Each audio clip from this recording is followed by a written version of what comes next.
siyaasi Cabdiraxmaan Ibraahim oo kamid ah golaha dhexe ee xisbiga mucaaradka ah ee wadani ayaa ka hadlay jibdirkii loo geystay xogayaha cadaaladda xisbiga mucaaradka ah ee wadani Haldoor Barkhad Jaamac Xirsi Batuun faafahinta warkani waxa boorama inooga soo diray wariye Maxamed Sharbiyare siyaasi Cabdiraxmaan Ibraahim Cali oo ah xubin kamid ah golaha dhexe xisbi mucaaradeedka wadani oo maanta qaar kamid ah warfideenada kula hadlayay magaalada Boorama ayaa waxa uu saadag uga hadlay jibdirkii loo geystay xogayaha cadaaladda xisbigaasi wadani Haldoor Barkhad Jaamac Batuun iyo sidoo kale waxa xukuumadda Soomaaliland haatan talada dalka haysa uu ku canaantay in guud ahaan bay ku fashilantay hawshii ay bulshada u haysay siyaasi Cabdiraxmaan Ibraahim Cali waarimahaas iyo arrimo kale sheegaysan jiray kaga hadlayana waxadladiisii kamid ahaa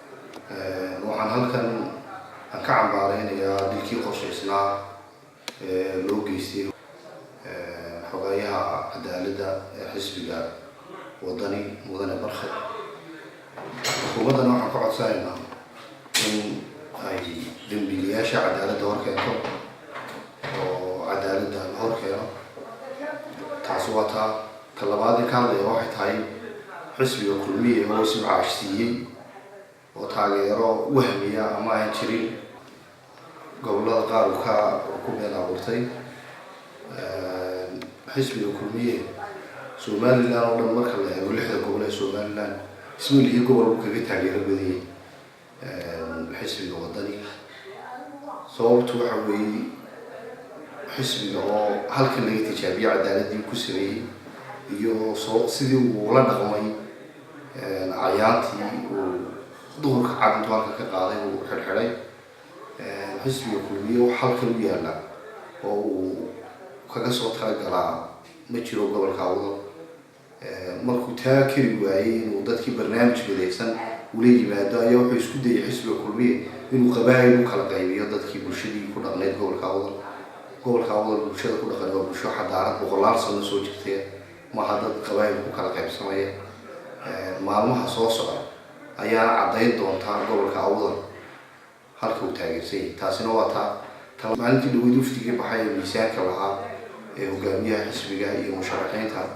madaxweynaha iyo ku-xigeen ee qaylo dhaanta ahaa ee u tagay Nairobi ee magaca Soomaaliland ay kor u qaadeen xukuumaddu aad iyo aad bay uga qayliday ma yahayn ka qaylido laakiin waxay sidii la sheegay in soo dhaweyso taa bedelkeedii waxay isku dayeen inay wafti kala diraan oo xoolaheedii xiran ay wafti direen waftiga ay direen waa saddex wasiiradii aan shaqada ku lahayn in wasaaradda xanaanada xoolaha aan shaqada ku lahayn inay direen oo xoolaha si ay u socdaan bimacnaa dadkii baa la marin habaabinayaa oo nin walba shaqo waan shaqadiisii hayn baa loo dirayaa waddanku fawdo iyo talakhbud waa isdhexgal shaqooyin ayaa ka jira taana waxaan u sheegaynaa bulshada abaaro baahsan ma jira abaarahaasay nimankaas u qaylo tegeen abaarta waxyaabaha keena waxaa kamid ah cadaalad darrada xisbiga kulmiye wuxuu la kooshay abaar